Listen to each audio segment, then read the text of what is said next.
Vem, vem para a live. Sejam todos bem-vindos. Últimos momentos aqui. Vem para a live. Vamos compartilhar isso. Vamos convidar pessoas que vocês acreditam realmente que vivam uma situação como essa. Oi, Neuza. Tudo bem, Leila? Cidinha? Nossa, quanto tempo!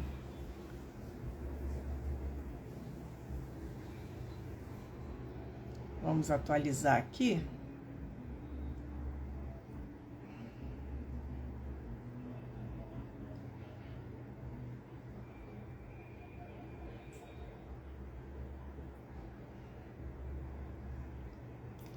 Nossa, a nossa convidada já chegou e eu aqui, ó, de bobeira.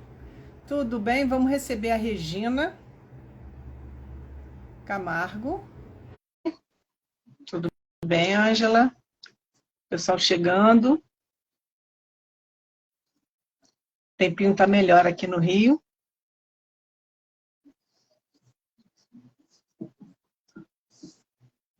Cadê você, mulher? Já mandei o convite.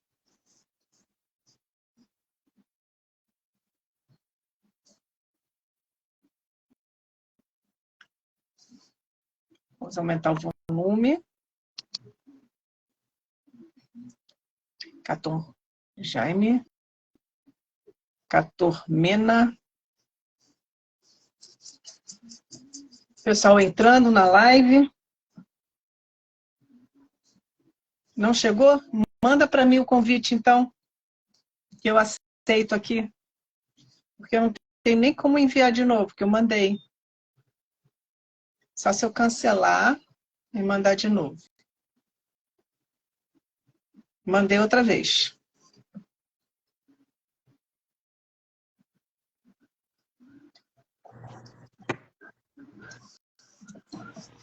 Peraí que eu acho que... Tá me ouvindo? Eu estou te ouvindo, mas eu acho que a câmera está ao contrário. Isso, agora. Tudo bem? Tudo bem, graças a Deus. Como é que você vai? Eu tô bem também. Então tá. O convite demorou a chegar. Sem Eu não problema. tô te vendo, sua câmera tá fechada para mim. Bem, o pessoal, vão sinalizando quem está entrando, Mariana, Pedro, Aline e os demais. Como é que está o som? O som está legal? Vocês estão me ouvindo bem? Estão ouvindo bem? Eu estou sem fone, mas ela está com fone. Como é que está o som para vocês? Juana, eu não tô te vendo. Eu não sei se é eu ou se Eu estou é te alguma coisa vendo. no Instagram. O Ah, pessoal pois tá está vendo muito nós duas? obrigada. Às vezes a gente precisa atualizar esse negócio aí toda hora. Toda hora. Vocês estão vendo nós duas ou é só eu que não tô vendo ninguém? Como é que tá aí pra vocês, pessoal? Não, eu estou vendo você. Tranquila. O seu Eu som não está tô com vendo, eco. tá? Você está O meu tá com com eco? É fone? porque eu tô no fone e tô no ambiente fechado. Será que se eu tirar o fone fica melhor? Acredito Deixa eu que sim. testar. Peraí, O vou pessoal está tirar. vendo as duas, ó. Vê se ficou melhor agora. Nossa, que diferença. Ficou muito bom. Ficou Porque muito o bom. ambiente aqui Muito tá bom. todo fechado. Ok, Melhorou, ok. pessoal, o som? Melhorou bastante. Tudo bem, Marta? Ok, pessoal. Tranquilo. Gente, nós tivemos a nossa primeira live dia 1º de setembro e o assunto foi. Quando eu percebi, ia passar muito tempo do que a gente tinha combinado e dentro da live mesmo a gente remarcou para o dia de hoje.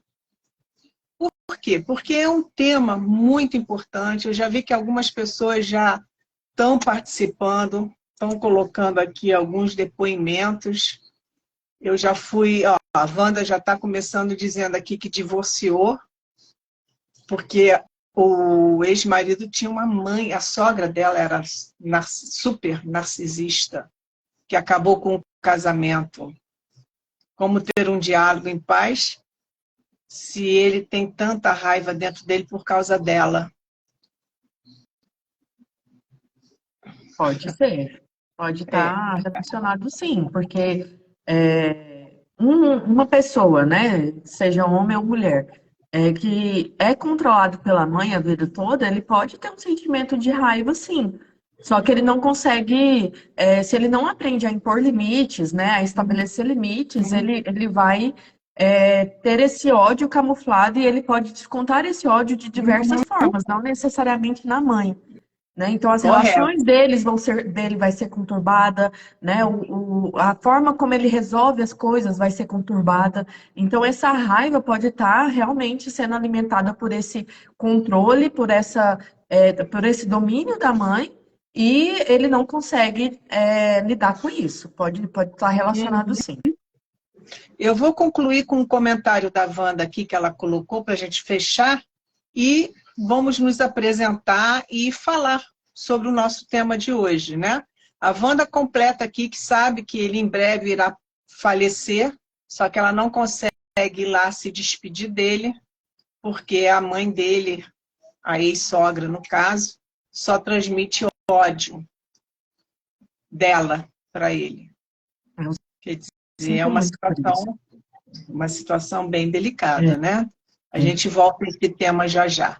Bem, nossa convidada é psicanalista, ela trabalha nessa área, atendendo, e quem não a conhece, é só dar uma olhadinha na nossa primeira parte, dia 1º, que a gente já vai estar dando continuidade com o que é ser narcisista, e a gente não vai ficar só no tema de família, a gente vai partir também para os relacionamentos, o narcisista que é o companheiro, que começa com flores e termina com outras coisas, o patrão, o empregador, o funcionário, o amigo, o irmão, o próprio pai, e sem esquecer que o maior dos tabus é a mãe, que a gente não consegue nem acreditar que uma situação dessa está acontecendo com a gente, certo? Certo. Se apresenta aí para a gente direitinho, eu acho que eu falei um bocado já, mas não dei a palavra para você ainda. Olá, pessoal, boa noite. Eu sou a Regina Camargo, sou psicanalista, trabalho nessa área tem 3 anos, quase 4. E eu me interessei por essa área porque eu sou uma sobrevivente de mãe narcisista e de relacionamento com narcisista. Eu sofri muito durante muitos anos e a partir do momento em que eu descobri que isso tinha nome, toda a minha história mudou, né? Lógico que eu levei muito tempo para me reestabelecer, para me reorganizar, mas à medida que eu fui me reorganizando, nasceu em mim essa vontade de estudar sobre o tema e ajudar outras pessoas, né? Então tá aí a minha jornada, curtinha, um resumão da minha história, de um pouquinho da minha história, para vocês. Quem precisar de ajuda, a gente está aí, apoiando, incentivando e orientando. É a sua área, a sua especialidade. E é isso. Agora, o que é ser narcisista? Num resumo, assim, é uma pessoa que é uma doença, é um desvio de personalidade, isso não tem dúvida, mas quais são as características principais, de modo geral? Primeira coisa é assim, existe um narcisismo, né? A pessoa ter características narcisistas, que é normal, todos nós temos, tá? E existe o narcisismo patológico, que é o transtorno de personalidade narcisista. A pessoa que tem um transtorno de personalidade narcisista, ela é uma pessoa que ela só pensa nela o tempo todo.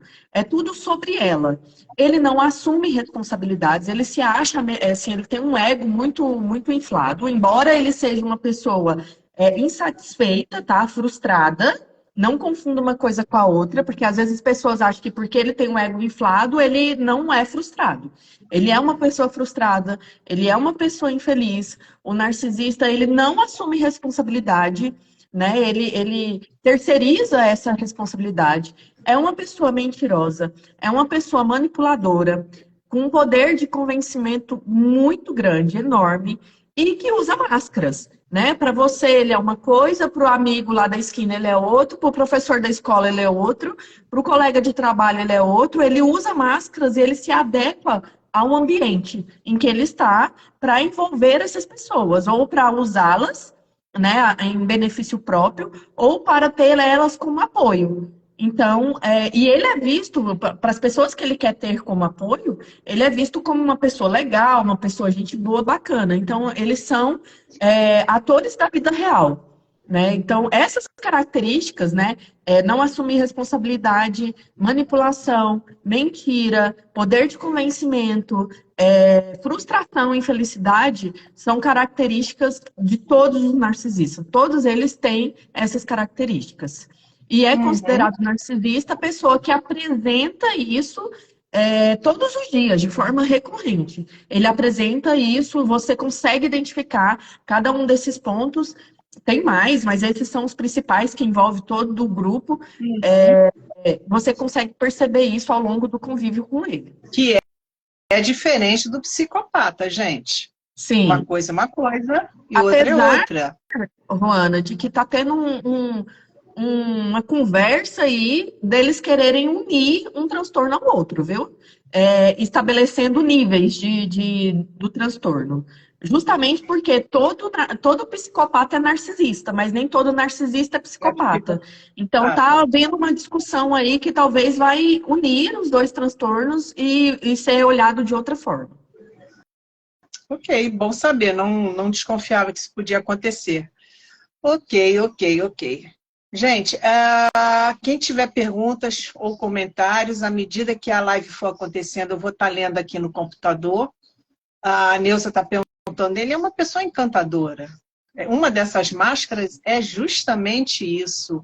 Então, a gente já vai começar falando do narcisista, o parceiro, o cara, né, ou a mulher ou o homem que se envolve com alguém e que ela é encantadora, o doce, são flores para conquista.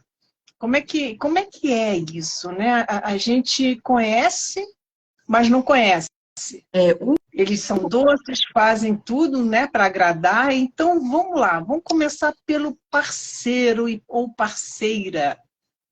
O narcisista, quando ele está no momento de conquista, ele é extremamente encantador. E, como eu falei, ele se adequa ao meio. Então, ele vai se adequar à vítima. Né? Então, ele é um cara extremamente observador, ou uma mulher extremamente observadora. Ele consegue perceber a sua necessidade, a sua carência, o seu desejo, né? E ele vai entregar para a vítima tudo aquilo que ela espera numa pessoa, num parceiro naquele momento. Tá? Então, quer dizer, ele vai demonstrar que gosta das mesmas músicas, das mesmas comidas, vai estar 100% presente o tempo todo. A hora que você manda mensagem, ele já responde na hora. Ele parece que é uma pessoa que não tem problemas, que está 100% disponível. Essa é a parte do love bomb, onde eu encanto a pessoa. E à medida que eu vou envolvendo ela, eu vou tirando informações dela. Então, eu vou conhecendo essa vítima, vai se encantando e vai dando informações. E à medida que eu dou informações, ele vai tendo mais munição para saber como te envolver. Então, são pessoas extremamente encantadoras, né? São pessoas, você vai se sentir envolvido, amado, ouvido pelo narcisista nesse primeiro momento, porque é a fase da conquista. Ele precisa te convencer que ele está ali por você e ele morreria por você. E às vezes é isso que a vítima está esperando. Alguém que morra por ela, alguém que se sacrifique por ela. Né? Se a vítima está esperando outro tipo de parceiro, um parceiro que não demonstra tanto esse apego, mas que esteja presente na hora que ela precisa, ele vai medir essa distância também. Então, ele se adequa a cada vítima. Essa é a fase do love bomb, onde eles são extremamente encantadores e ele entrega para a vítima aquilo que ela deseja, aquilo que ela espera e todas as qualidades dela ele enaltece e faz com que ela se sinta o centro do universo. Esse transtorno, estão perguntando aqui, esse transtorno patológico, ele é um comportamento involuntário ou inconsciente ou faz parte dele mesmo? É totalmente consciente, tá? Muito O narcisista, o narcisista, ele precisa de suprimento, né? E o que é o suprimento por narcisista? É ver a pessoa sofrer, é ver a pessoa se desesperar por ele, ele quer ser o centro do palco, né? Ele é o centro do palco. Então, e ninguém pode ser melhor do que ele, a vítima não pode ser melhor do que ele, ela não pode ter amigos, ela não pode ter pessoas que a admirem, então ele vai tirar tudo isso dela e vai punir, vai desmerecer, vai humilhar. E para fazer isso, eu tenho que machucar aquela pessoa. E eu sei como machucar. E por que é consciente? Porque se você conversar com as pessoas de fora, ninguém vai acreditar. Porque ele é encantador, porque ele é admirável, porque ele parece ser uma boa pessoa. Só a vítima sabe o que vive. Só a vítima conhece o narcisista realmente de quem ele é. O restante não, o restante vai achar que você está exagerando, achar que foi uma discussão boba, que não é tudo aquilo, né? Por que é consciente? Justamente por isso, pelas máscaras. Porque se não fosse, ele não conseguiria mascarar isso para as pessoas veriam quem ele é. E as pessoas não veem. Eles chegam a casar, no caso, né? Sim. Armar toda aquela situação e depois do casamento que começa a mostrar o lado verdadeiro.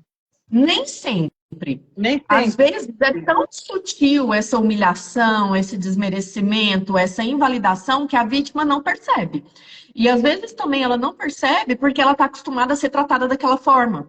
Né? Então, se eu acho que aquele comportamento, se eu normalizei aquele tipo de atitude, por mais sutil que ela seja, eu posso não perceber. Nem sempre vai ser depois do casamento, tá? Às vezes, durante um relacionamento ali de namoro, ou às vezes você tá só conhecendo o cara, né? As pessoas hoje têm esse momento assim de ficar, né? Estou ficando com fulano. É uma coisa que surgiu ao longo dos anos. E às vezes as pessoas ficam aí 3 meses, 6 meses. Ele pode demonstrar isso durante esse período também. Tá? Ele pode oscilar isso, nem sempre é depois do casamento. Normalmente ele se mostra quando love bomb, quando ele percebe que a vítima está 100% envolvida. Que se ele começar a humilhar e a desmerecer, ela não vai embora mais. Né? A partir do momento que eu entendo que ela está encantada, eu começo a desmerecer ela. É um relacionamento tóxico, basicamente. Sim. É um relacionamento tóxico, é um relacionamento abusivo.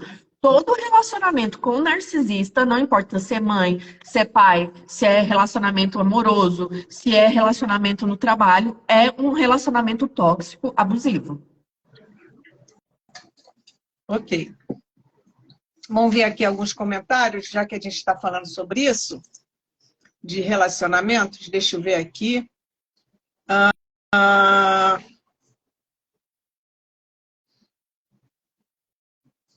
Gente, venho bastante coisa aqui.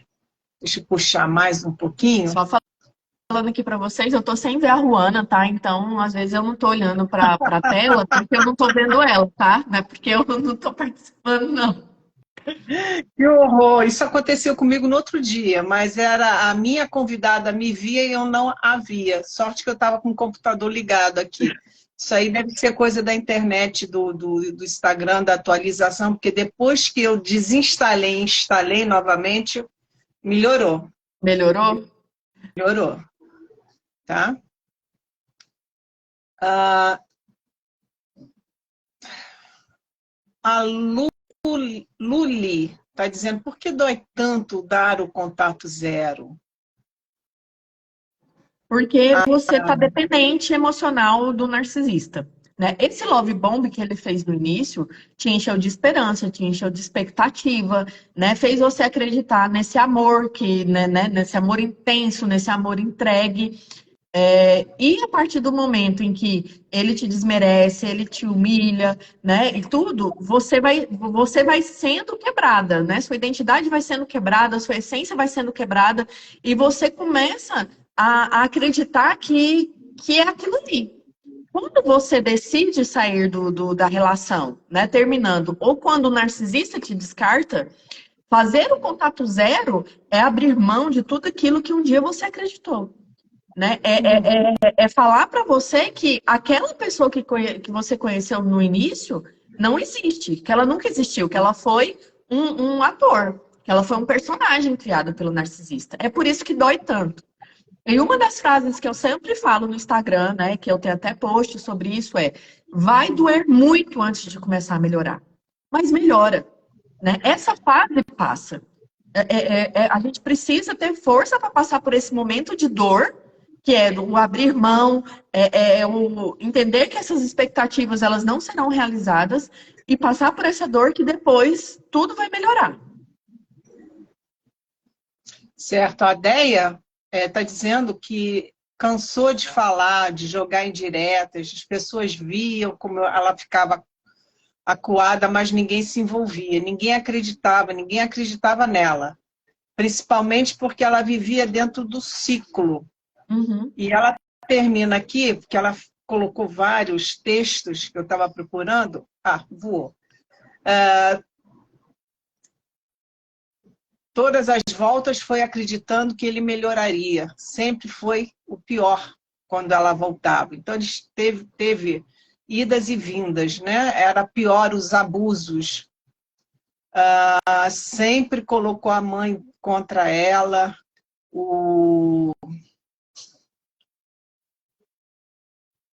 Ele tinha a mãe narcisista também, mas ele jamais admitiria, e ai de mim se ela falar nisso. Está dizendo que ela vai ser até processada se ela falar sobre isso.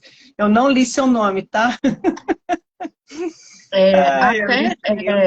Essa situação da vítima ser isolada é algo que os narcisistas fazem, né? Ele isola a vítima justamente porque a hora que ele sair, ela tem que estar desesperada por ele, ela tem que estar sem saída para ela aceitar e se submeter a tudo que ele está pedindo. As pessoas não vão acreditar. É mais comum a vítima estar totalmente sozinha para se recuperar do que ela ter apoio, tá? Há exceções, né, em que a vítima recebe apoio da família, dos amigos, mas existem a grande maioria dos casos, a vítima simplesmente fica isolada. Ninguém acredita, todo mundo acha que ela está exagerando. Todo mundo, justamente por idas e vindas, as pessoas param de acreditar nela também, né? Porque acha que ela gosta de sofrer e, na verdade, o que ela está vivendo é dependência emocional. E toda vez que o narcisista termina e volta, ele promete o mundo, fala que mudou, que vai melhorar e tudo, e a vítima acredita. E aí é exatamente o que ela falou. É pior. É igual um alagador de orelha. Só aumenta de tamanho. Por quê? Porque se eu dominei a vítima e conseguir convencê-la a voltar de novo, é porque ela pode ser massacrada mais um pouco. É porque eu posso cuidar mais nela. É assim que o narcisista pensa, né? Então, cada volta é pior. Cada volta é mais humilhações, são mais humilhações, mais desmerecimentos. E ele jamais vai admitir que a mãe é narcisista. Ele não admite. E se admite, ele fala com glória, como se fosse a melhor coisa do mundo ele ser narcisista. Então, isso não acontece. Isso não vai acontecer. Eu sinto muito por você ter ficado sozinha quando você saiu da relação. Sinto muito. Ela diz 8 anos de abuso, os amigos, os pseudos amigos, não acreditavam, porque ele era um homem maravilhoso, e a família também não acreditava. Ninguém pesquisa o que é uma dependência emocional. E eu queria te perguntar, Deia, vocês ainda estão juntos ou você conseguiu se afastar novamente dele? Responde aí para mim. Um comentário aqui que ela colocou. Infelizmente, a porta está aberta ainda. É muito importante que você feche essa porta. Eu não sei se você tem filhos com ele, mas se tiver, é muito importante que você... tem filho sim. É muito importante que você comece a usar a técnica pedra cinza, tá? O que é a técnica pedra cinza? Você vai começar a conversar com ele apenas e unicamente sobre os filhos. E isso se ele tiver que saber sobre aquilo, aquela situação, ou ele tiver que opinar sobre aquela situação em relação aos filhos. Não, achei que eu tinha entendido. Não, estão juntos ainda. Ela está em terapia. Tá, vocês estão juntos ainda. Estou na pedra cinza. Um passo de cada vez, tá, Deia? Nem sempre é fácil sair, da situação. Mas se você está em terapia, confia no processo, continua que em algum momento essa necessidade de realmente encerrar isso vai acontecer dentro de você. Vai trabalhando essa dependência, vai buscando ferramentas para que você ache a sua independência, construa a sua independência para que você consiga sair disso. O não, muitas vezes, você vai chegar nesse lugar, mas o não é uma escolha, tá? Quando se trata desse tipo de relacionamento, o não é uma escolha. Só que a gente tem que estar preparado para fazer essa escolha. Não é, assim, não adianta eu vir falar para você, você não fala não porque você não quer. Não, você sabe que tem que falar não, o não é uma escolha, mas você precisa se preparar para ele. Justamente para que você esteja emocionalmente pronta para passar por toda dor. Então, o fato de você estar em terapia, isso é muito bom, porque a tendência é você se construir nisso e conseguir, em algum momento, dizer esse não e fechar as portas. Uhum. Ok, ela toma 3 remédios por dia, ansiedade em grau avançado, pânico. Deve estar tomando para depressão também, porque está com ansiedade e pânico, provavelmente, sim. Mas que bom que você está em terapia. E aos poucos você vai conseguir, sim, um passo de cada vez. Com certeza.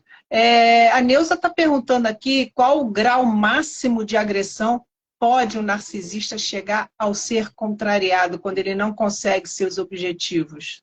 Então, agressão física não é do perfil do narcisista. Pode acontecer? Pode, mas não é do perfil. Tá? O narcisista, normalmente, ele não agride fisicamente justamente para não construir provas contra ele. Né? A imagem do narcisista é extremamente importante. Então, agredir fisicamente, para a grande maioria deles, não é opção. Pode acontecer, depende de caso para caso. Ou a gente pode estar falando de outro tipo de transtorno, tá? Aí, só conhecendo o seu caso, só estando em acompanhamento para a gente conseguir definir aonde essa pessoa está. Outra coisa também é que o abusador, que não é narcisista, não é psicopata, a pessoa que tem só o instinto de ser abusador, ele tem mais tendência a agredir fisicamente do que o narcisista. Né? E o abusador, ele não esconde o que ele é.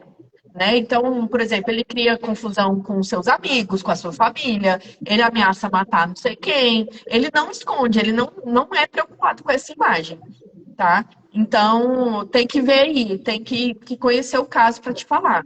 Pode chegar à agressão física? Pode, mas não é do perfil do narcisismo, não é o padrão. Ela diz que já foi agredida, infelizmente, que a agressão psicológica também é pior. Destrói. Isso sim, é verdade. É verdade. Respondida, então, a Maraci está comentando que a mãe dela queria ser o centro das atenções. Andou aqui. Deixa eu baixar. Mas ela não era narcisista, tinha obsessão por ela, mas ela nunca foi sua vítima. Já é um perfil diferente. Do abusador é mais fácil fugir? Não sei se é tão fácil fugir. Os três são difíceis, tá? O abusador, o narcisista e o psicopata é muito difícil fugir. E o abusador tem um quê a mais, né? Ele não tem medo por exemplo, se ele ameaça que vai te matar, você realmente está correndo risco, tá? Então, o abusador também é um perfil muito perigoso e não é fácil de fugir. Uhum. Vamos ver mais um comentário aqui. A Elaina diz que no início do seu casamento ela colocava um celular escondido em casa, me gravando por 1 ano, e usava isso para manipulação. Ele colocava um celular escondido em casa, gravando ela, e usava para manipular. Sempre contava os abusos dele para minha sogra, ela falava que não posso fazer nada. A sogra se negava. Aí a gente está falando de omissão, né? De omissão, talvez por detrás das cortinas, apoiar a postura do filho. Eu sinto muito por isso, por você ter passado por isso. Eu espero que você tenha saído dessa relação. Uhum. Ok. Ela vai responder se ela ainda está na relação ou não. Está na pedra cinza ou está... Como é que é o outro nome? Contato zero, não é isso? Isso. Contato zero. Seja bem-vindo quem está entrando. O tema de hoje são vítimas do narcisismo. Nós estamos falando de relacionamentos entre o narcisista e a sua vítima. Ela está dizendo que sofreu notas de agressão. Estou há 2 meses separada. Está 2 meses separados. Ok, ok. Vamos ver? Maraci já está abrindo o verbo aqui.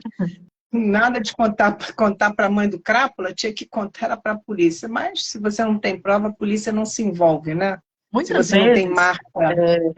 A vítima não tem marca, né? busca apoio de outra forma, né? Por exemplo, se essa mãe do cara, aí ela vai me falar se isso aconteceu. Às vezes parecia ser uma senhora solícita, uma senhora que acolhia, né, que conversava, que se fazia presente. E aí ela cria a esperança de que, será que se eu falar com a mãe, ela vai conversar com o filho e vai me atender? Vai melhorar, porque né? muitas vezes a nora tem essa impressão da mãe do narcisista, né? Acha que a mãe vai apoiar ela, vai proteger, vai falar com o filho, vai mediar a situação. Então, muitas vezes, isso pode acontecer também. É uma forma da família do abusador, do narcisista, envolver essa vítima também. Iludir ela de que ali ela tem apoio, de que ali ela pode contar, e depois ela vê que todo mundo é do mesmo grupo, do mesmo balaio. Uhum. Qual o perfil? Você falou no início, mas estão fazendo a pergunta aqui. Eles buscam um perfil mais fragilizado, às vezes que acabou de sair de um relacionamento abusivo também, pessoas que são muito presas a famílias, pais muito rígidos. É esse tipo de perfil que eles buscam ou não? Sim, né? Pessoas carentes, né? Pessoas que vieram de outras relações abusivas, porque aí eles se mostram ouvindo, né? Tudo envolvendo, e aí a pessoa se abre. Empatas, tá? Empatas também são o foco dele, porque são pessoas que querem ajudar, são pessoas que se doam, né? Pessoas que acham que podem ajudar o outro, quer contribuir. E eu basicamente resumo nesses 3 perfis, né? Pessoas que carentes, pessoas que vieram de lares destruídos, né? Que são emocionalmente carentes e têm necessidades básicas que não foram atendidas dentro do lar de origem, e empatas. A maioria delas são empatas, que estão no extremo da empatia, né? Que é aquela que se anula pelo outro, por qualquer pessoa, não só pelo narcisista. Ok. Tô com vontade de espirrar, gente. Se eu começar, não vou conseguir parar. Então, vamos continuar. Já que a gente está falando de relacionamentos, vamos falar, então. Essa sogra, é possível que ela seja uma narcisista também, já que o filho é? Sim.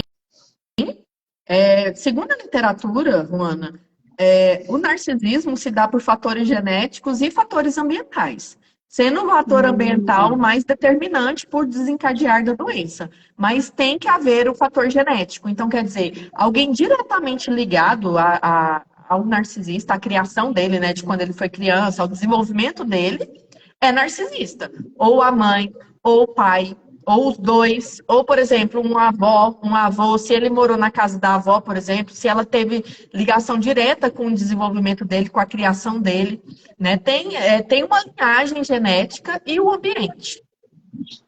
Certo. Esse filho que é narcisista, que vem de um ambiente narcisista, é o filho dourado? Nem sempre. Nem sempre? Nem sempre. Normalmente, assim, o que a gente ouve mais é o filho dourado, mas eu já vi muitos casos em que o bode expiatório é que desencadeou a doença. Então, não tem, não conseguiria dizer nem porcentagem.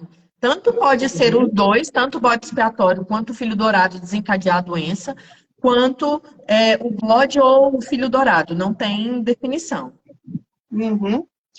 É, o filho dourado, ele acredita que ele é amado por essa mãe, por esse pai realmente, ou ele, lá no fundo ele sabe que está sendo utilizado, está sendo usado para eles alcançarem algo que eles querem, por exemplo? Um filho dourado, ele é tão envolvido pela mãe, né? Ele é tão cuidado, apoiado, incentivado, que a tendência é ele acreditar que aquilo é amor, né? Mas Ele não vai é. ter mais dificuldade de enxergar a manipulação, de ser usado, de tudo, porque ele pode tudo. Não tem limite para ele, né? Ele pode tudo. Então, a tendência dele, assim, ele pode até achar que a mãe é controladora, que a mãe pega no pé e tudo, mas a tendência dele ver aquilo como normal, como amor, e não questionar é maior. É o filhinho da mamãe, aquele cara mimado que É o esse próximo. mesmo. A gente costuma dizer, Ana, que o filho dourado, ele pode usar drogas que a mãe vai achar que é correto, que tá tudo bem ele usar drogas, né? Se ele vai preso, a culpa é de todas as pessoas, menos do filho. A mãe, o cara tá ali em casa, não faz nada, né? Vagabundando, sentado no sofá, sem fazer nada, e a mãe acha bonito. A mãe mantém isso e não cobra dele, mas cobra do bode expiatório. O bode expiatório tem que trabalhar, o bode expiatório tem que ajudar em casa. Se o bode expiatório se envolve em alguma briga ou alguma coisa dentro de casa, a culpa é dele, né? Então, o filho dourado é o bebezinho da mãe. É aquele que ninguém pode falar, que ninguém pode tocar, e ela mantém isso justamente para criar essa rixa entre os dois filhos, tá? Ai, gente, vocês estão fazendo cada comentário aqui que tá o máximo. Nem as cuecas ele compra, é a mãe que compra, faz tudo. Isso mesmo. Eu já ouvi, gente, relato da mãe ir no shopping ou na loja com um marmanjo de 30 anos, 40 anos, comprar cueca. Isso não é piada, não. Isso é real. Isso acontece. Tá certo. Vamos esclarecer aqui que estão perguntando. Gente, a mãe ou o pai narcisista, se tem mais... Tem filho único, ou se tem 2, 3, 4 filhos, sempre vai ter aquele eleito que vai ser o preferido. Não quer dizer que ame, tá? É uma situação de manipulação. Maraci, você comprar as cuecas do seu marido, ok, você é esposa dele. A mãe comprar as cuecas de um filho acima de 18 anos, aí a gente começa a acender o sinal de alerta, entende? Já não é uma coisa ok. Vou me lembrar disso. Pode... Meu vai fazer 17. Quando ele fizer 18, eu dou o dinheiro, ele se vira. Exatamente. E não é quando fizer 18, por exemplo, tem coisas que à medida que a criança, né, o adolescente, vai crescendo, ele vai tendo autonomia, ele vai se tornando independente. Então, essa construção da liberdade dele, da independência dele, é construída a partir da adolescência, né? Então, se você entende que aos 17 anos ele já consegue andar sozinho, se ele precisar de ajuda, ele vai ligar e tudo, não tem problema ele ir comprar sozinho. Desde que você saiba onde ele está, o que está acontecendo e tudo. Com certeza. À medida que a criança vai crescendo, ela precisa ter autonomia, ela precisa ter independência. E ele falou aqui, ó, mas tem filho preguiçoso. O filho é preguiçoso, muitas vezes, porque a mãe está fazendo.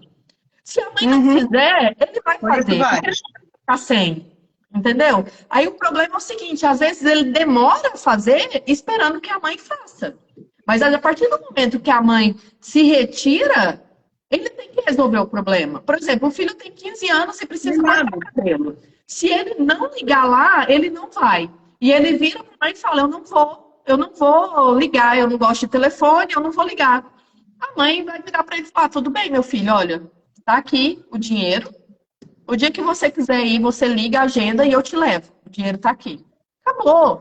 Não é mais da mãe. Aos 15 anos, ele tem que ter responsabilidades, ele tem que assumir responsabilidades. Se ele não gosta de falar no telefone, a mãe às vezes também não gosta, né? Ele tem que assumir essa responsabilidade, senão ele vai ser dependente da mãe a vida toda. E aí, na fase adulta, a mãe às vezes vem sobrecarregada por isso Falar, ai, meu filho, eu não aguento mais resolver as coisas do meu filho, eu não aguento mais, meu filho é muito preguiçoso, ele não faz nada. Esse desmame precisa acontecer. Esse corte do cordão umbilical precisa acontecer para os dois lados, tanto para a mãe, lógico, que quer proteger, quer cuidar, quanto para o filho, para ele se tornar independente, para ele se tornar livre, para ir e resolver as coisas dele, ser responsável pela vida dele. Correto, correto. E dando continuidade, então, essa família tem o seu filho predileto, que é o filho dourado, e tem também aquele que é o bode expiatório, que é o culpado. Eu ouvi uma frase hoje que eu amei. Ele é culpado se a mosca voa com a asa torta. Exatamente. Nossa, é isso mesmo. Pode usar. Gostei da definição. Essa frase. Ele é culpado de tudo. Até se passar a mosca com a asa torta, ele é responsável. Tá? Então, Celita, obrigada pela frase, tá? Disse que eu ia usar, estou usando. Boa essa frase. Vou pegar ela também, viu? Pode pegar. Direitos autorais da Celita. Então, o que acontece? Então, a família, ela é estruturada dessa maneira. O filho dourado troca de lugar com o bode expiatório ou o bode expiatório troca de lugar com outros irmãos, se tiver? Ou é sempre ele? Ou há esse rodízio? Depende do sistema. Existem várias variações desse sistema, né? O mais comum que a gente fala é o filho dourado ser filho dourado a vida toda e o bode expiatório ser bode expiatório a vida toda. Mas existem variações, né? Pode mesclar entre um e o outro, pode um só receber tudo isso e o outro ficar simplesmente ali, ó, à mercê. A Deus dará, ninguém fala com ele, ninguém conversa com ele, ninguém interage com ele. Então, existem variações, né? Todo o sistema, né? O sistema que vai dizer quem é quem. Mas, por exemplo, eu já vi casos de irmãos que existe essa troca, e existe a troca até com o marido, tá? Tem a mãe, o pai e 2 filhos. Né? O bode expiatório e o filho dourado, e aí tirando assim, vamos colocar bode expiatório e dourado, mescla entre as 3 pessoas aqui, o marido, o filho e o outro filho. Eu já vi também num cenário assim. Entendi. Ok. Deixa eu ver se tem mais algum aqui, comentário. Hoje em dia os filhos estão saindo de casa mais velhos, sim. Mas isso aí é uma questão de cultura atualmente, de falta de trabalho, pandemia que diminuiu a renda de muitos com desemprego e etc. Sim. E como é que eu mantenho a minha saúde mental se eu sou o bode expiatório? Agora vamos entrar na psicanálise. Como é que eu mantenho a minha saúde mental? A técnica Pedra Cinza é uma ferramenta excelente para quem ainda precisa conviver com o abusador, com o narcisista. Né? A técnica Pedra Cinza vai fazer com que você não se envolva emocionalmente mais nas provocações, né? Nas cobranças e tudo. Só que não é da noite para o dia que ela vai funcionar e que você vai conseguir colocar ela 100% para rodar. Né? Você tem que ir aos poucos. E lembrando que o narcisista, ele tá querendo te provocar, ele tá querendo suprimento. Então, você, ao aplicar a técnica Pedra Cinza, não se envolver, não discutir com o narcisista, não querer bancar essa guerra, né? Esse cabo de guerra, você também está se protegendo emocionalmente. Né? Você também está se blindando ali, mesmo convivendo com ele, porque você deixa ele falar sozinho, você deixa ele e aí trabalhar, entrar no ouvido e sair no outro, né? Tem que ter toda essa dinâmica mental para conseguir não se envolver emocionalmente e se organizar para sair desse ambiente, tá? Eu estou fazendo a técnica Pedra Cinza enquanto eu não consigo sair daqui. Então, eu vou me tornando independente, eu vou traçando planos para que eu saia daquele ambiente, né? Para que eu vá viver minha vida independente, não tenha mais que conviver com aquelas pessoas. Correto. E buscar ajuda, né? Uma terapia. Sim, é importante ter terapia. Quando se trata de um relacionamento abusivo, seja com quem for, né? Pai, mãe, marido, namorado, É sempre aconselhável a terapia, justamente por quê? Porque a sua identidade foi afetada, a sua essência foi afetada, o seu sistema de crenças foi afetado, ou você foi construída, né? Você cresceu em um lar em que o sistema de crenças não é bom, é limitante. Então, a terapia é indicada para todos os casos. Justamente para você poder se conhecer, para você poder estabelecer regras na sua vida que são importantes para você que define essas regras, e para você aprender a dizer não. A maioria das vítimas de narcisistas, de abusadores, elas têm uma dificuldade enorme de dizer não, de estabelecer limites. E a terapia também ajuda nisso. Ajuda, né? Agora estão falando aqui, fala sobre o tratamento de silêncio que a gente recebe. É uma tortura onde nem mesmo a gente sabe o porquê desse silêncio. É a Déia comentando. E logo embaixo, a Kátia diz que ela está em silêncio há mais de um mês. Kátia, você está fazendo contato zero, então, né? Contato Ou ele zero. está fazendo, ele está em silêncio com você e você acaba não falando. Me explica isso daí.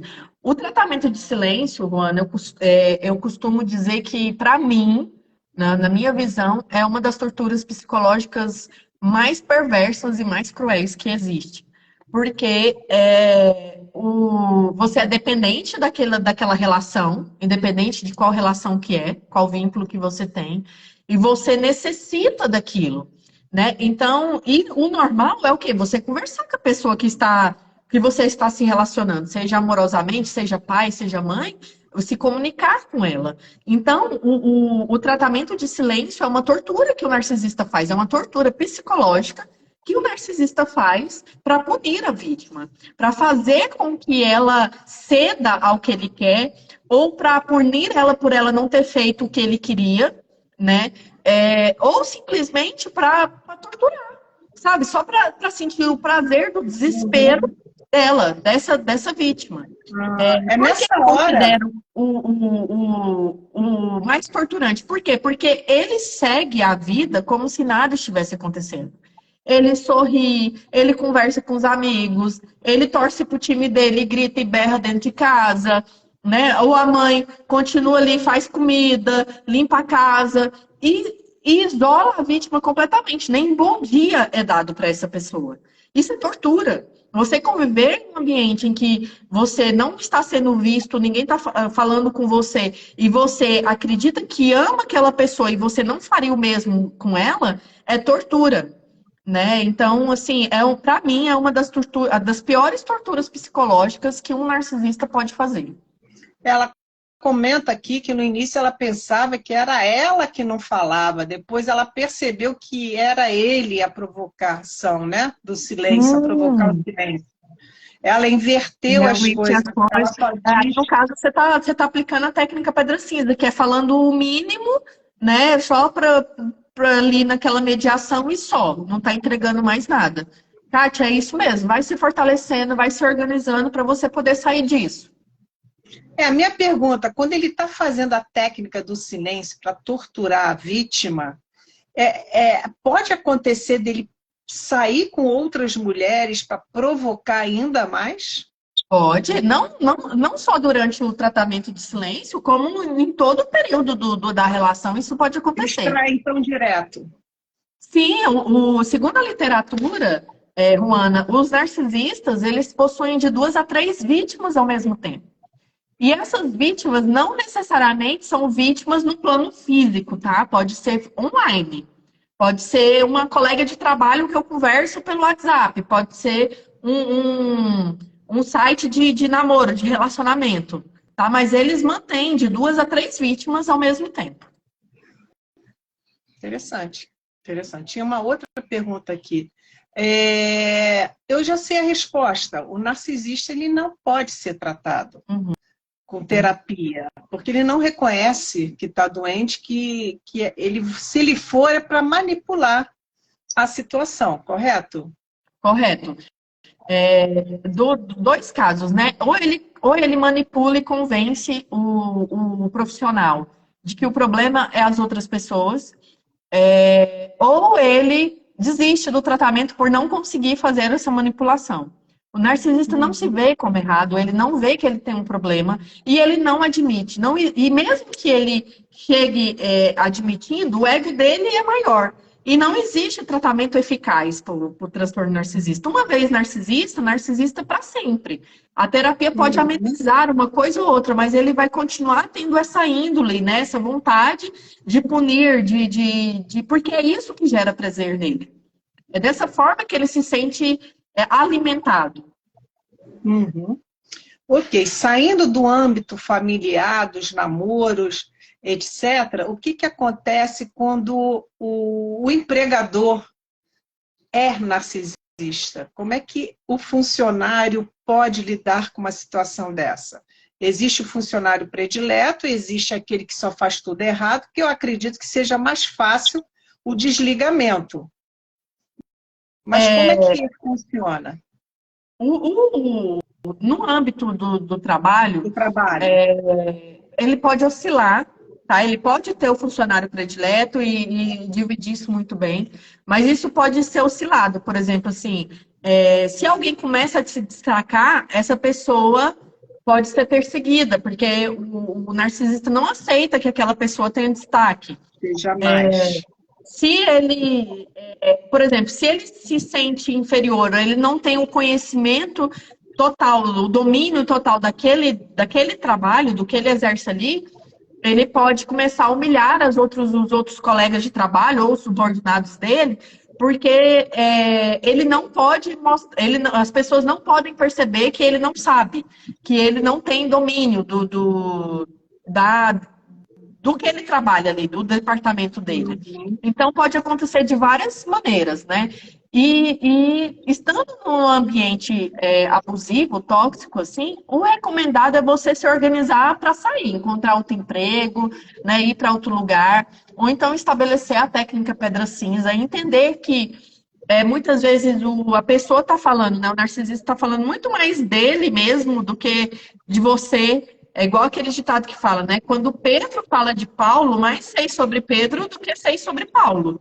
Né? Então, tudo isso são dinâmicas que você pode fazer para tentar se proteger de um narcisista.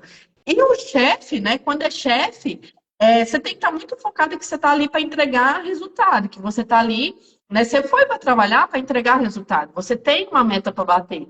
Então, é focar naquela meta e tentar não chamar atenção. E sempre que o chefe, o patrão, né, o seu superior chega que é narcisista, você ouve ele atentamente e concorda com ele, tudo, e deixa ele falar. Entende? Porque o narcisista, muitas vezes, ele quer palco, ele quer ser ouvido, ele quer bancar do melhor. Então, às vezes, você fazendo isso também, você constrói uma maneira de não ser tão atingida pelo comportamento dele. Correto, porque existe o quê? O empregador, que é o dono da empresa, é o chefe, é o diretor, não importa o título, o presidente, que para mostrar serviço, para aparecer e tudo mais, sempre pega os seus funcionários no final do dia para fazer reunião, segura, depois libera à tarde. Quer dizer, ele quer atenção nesse momento. Sim. Não necessariamente é necessário uma reunião pós-expediente. O pessoal vai sair, etc. Então, o narcisista, independente de ser homem ou mulher, ele está sempre querendo ser o centro do palco, que nem o mito de Narciso. Nem um mito. Ali. Então, às vezes, se você entregar o que ele quer ali naquele momento, você consegue articular melhor a situação. Mas o mais recomendado é sair desse ambiente, né? Se você tiver a possibilidade de conseguir emprego em outro lugar, né, de conhecer o ambiente lá desse outro lugar, é melhor. Oi, Jane, tudo bem? O que acontece? Saindo do ambiente familiar, do trabalho, as amizades. Como é que funciona isso? Aquele amigo que é sempre o centro da atenção, está sempre rodeado e sempre está humilhando alguém, e os outros estão indo nessa brincadeira que, vamos dizer, essa brincadeira de mau gosto. Como é que funciona? Como é que funcionaria Na isso? É mais verdade, tranquilo? Luana, o narcisista, ele pode se camuflar mais, porque às vezes é mais difícil perceber Ah, é? que a pessoa tá desmerecendo ou tá invalidando. Normalmente são pessoas que sempre querem ajuda e quando você precisa de ajuda você não tem. São pessoas invejosas, né? Que você percebe ali que ela tá com inveja ou de você estar num relacionamento e tá feliz, ou de você ter recebido uma promoção. E aí ela solta um comentário, por exemplo, da promoção, ah, mas se eu tivesse é, o dinheiro que ela tem, eu também conseguiria. Ah, se eu tivesse feito o curso onde ela fez, eu também conseguiria, que são formas de invalidar. São pessoas, por Entendi. exemplo, que você conversa com ela e parece que você está falando sozinho, né? Ou pessoas que usam mesmo, né? Que sempre querem alguma coisa de você, que sempre estão te sugando e quando você precisa, você não tem, essa pessoa não está presente. Uhum. Obrigada, Fernanda, por me seguir. Aproveito e faço o convite, gente. Vamos deixar de ser tímidos, seguir um aos outros aqui, porque a live está aqui para justamente trazer informações de fazer com que vocês troquem essas experiências. Eu fiz uma chamada antes de começar a live também, para que vocês participem. E vocês estão, ó, nota 10, vocês estão participando bastante. Estou muito satisfeita com isso. Eu tenho uma, quer dizer, a gente já vai acabar daqui a pouquinho, eu tenho uma questão. A chantagem emocional acontece.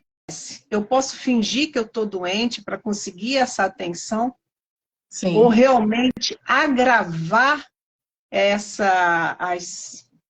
os sintomas da doença. Tanto pode acontecer uma coisa como pode acontecer outra. O narcisista pode fingir que está doente justamente para que o filho, por exemplo, fique ali e não vá embora, quanto ele pode estar doente e a situação se agravar, porque se eu estiver doente, meu filho não vai embora, ou o meu parceiro não vai embora, É né? o ganho Então, isso secundário que a gente também pode chama, né? acontecer. Hã? É o ganho secundário que a gente É o fala. ganho secundário. E aí ele gera esse sentimento de culpa e de responsabilidade na vítima para ela ficar, né? Então, assim, é como se a vítima tivesse devendo alguma coisa para o narcisista e Ah, eu ela não tivesse posso que casar ficar. agora porque a mamãe está doente, eu não Isso. posso sair de casa agora porque o papai está desempregado e ele depende de mim, eu não posso, quer dizer, essas desculpas acontecem porque Sim. alguém Só que aí, está se agravando uma você situação. olhar o histórico, por Sim, exemplo, o do histórico. caso da questão financeira, você vai perceber que as pessoas, o pai ou a mãe, ele já tinha problema financeiro lá atrás, ele já era enrolado financeiramente, ele vivia dando trabalho para pagar conta ou para se ajustar financeiramente. E aí ele quer imputar no filho isso, ah, eu tô doente, eu não consigo trabalhar e você tem que me sustentar. Não, o pai ou a mãe já vem capengando ali de anos, anos, anos e anos sem ter responsabilidade financeira, né? E não Uhum. é do filho isso. Lógico que eu ajudar financeiramente meu pai ou minha mãe não é o problema. O problema é quando eu sou sugado e eu não tenho, o meu dinheiro vai todo para eles, eu não tenho o dinheiro para fazer com que minha vida ande ou que eu conquiste as coisas. Uhum. Tá certo, tá certo. Estão fazendo outra pergunta aqui. Ó, a É Maraci falta de perguntou, você carinho. tem, só para responder, você tem sugestão de algum livro? Maraci tem um livro que chama O Papel do Empático no Abuso Narcisista. Tá? Esse é um livro muito bom que explica bem a divisão entre os perfis, né? Entre o. Não é os perfis, as fases do narcisismo, do transtorno, do que o narcisista faz. E se você for lá no meu perfil, tem um e-book que eu fiz, já tem uns 2, 3 anos, inclusive eu preciso refazer, que eu falo, assim, eu dou as principais características, as principais dicas ali sobre o transtorno de personalidade narcisista. Só tem a link no bio lá do meu perfil e você consegue adquirir também. O narcisista tem falta de caráter ou ele é mau mesmo? Eu considero os dois, né? É falta de caráter e perversidade, Maldade, crueldade junto. crueldade junto. Meu Deus do céu. Graças a Deus eu não conheço ninguém assim. Bom. Poxa, né? Eu já vi algumas pessoas em relacionamentos abusivos, inclusive, não vou citar nomes, conseguiu se livrar depois de 15 anos num relacionamento assim, mas é complicado, é muito difícil conviver. Sim, é um transtorno de personalidade. Sim, é uma doença. Existe divergência entre os profissionais, alguns não consideram que é doença, que é um estilo de personalidade, mas eu, dentro do que eu estudei, dentro do que eu vivi, eu considero como uma doença que não tem cura. Assim como a diabetes não tem cura, né? Assim como a gente tem uma série de doenças aí que não tem cura, essa é uma doença que não tem cura, e que quem tem que fazer tratamento é a vítima. O narcisista continua vivendo como se nada tivesse acontecendo. Pois é. Se alguém tiver mais alguma pergunta, aproveite que a gente está nos últimos minutos, ou no último minuto, para a gente estar encerrando. Essa é a parte 2, vítimas do narcisismo. A parte 1 foi gravada, foi feita a live, está gravada, com a data do dia 1º de setembro, e nós falamos mais da figura materna, que é muito difícil um filho reconhecer e fazer o silêncio total, né? O contato zero. E foi a sua situação, né? É muito difícil você aceitar que a sua mãe não te ama, que ela está te usando como objeto e que você deve a sua vida a ela. Você não pode ter vida. Essa é a fase mais difícil, assim. Eu costumo dizer que a fase da aceitação, principalmente em relação à mãe, é a mais difícil que as vítimas podem passar. Porque tem aquele padrão, mãe é amorosa, mãe é carinhosa, mãe abre mão de sua própria vida para cuidar do filho, sai de emprego para cuidar do filho e tudo mais. Então, e quando a mãe é uma... A mãe narcisista, ela faz isso, né? Às vezes ela se sacrifica, ela abre mão do emprego para cuidar do filho, mas depois, na fase adulta, ela joga na cara do filho, né? Olha, eu fiz isso por você. E gera esse sentimento de dívida com a mãe. Isso não tem, o filho não tem dívida com a mãe. Não existe eu ter dívida com os meus pais. A live vai ficar gravada, eu vou marcá-la como colaboradora, vai ficar no meu feed, vai ficar no feed dela também, tá? Assim que eu salvar, ela dá um pulinho lá, aceita, e vai ficar gravada no dela também. Melhoras do Instagram, graças a Deus. E vamos lá, a Neuza está pedindo aqui, o psicopata tem uma deficiência física no cérebro. E o narcisista também tem? Também tem. O narcisista, na região da empatia, ela não se desenvolveu da forma como deveria se desenvolver. Por isso que não existe cura. Né? A partir no momento em que o cérebro se formou e está ali no final, né, tipo 100% desenvolvido, eu não consigo mais mexer na estrutura do cérebro. Né? Neurofisiologicamente, não há o que ser feito mais. Então, a parte que é processada a empatia, a compaixão, a do narcisista não foi desenvolvida da maneira que deveria ter sido. Eu acredito que a primeira parte, junto com essa segunda parte, que a gente focou mais nos relacionamentos, tenha bastante material para que, se vocês conhecem alguém que esteja passando, vivendo, comece a prestar atenção no que a pessoa, o seu amigo está falando com você.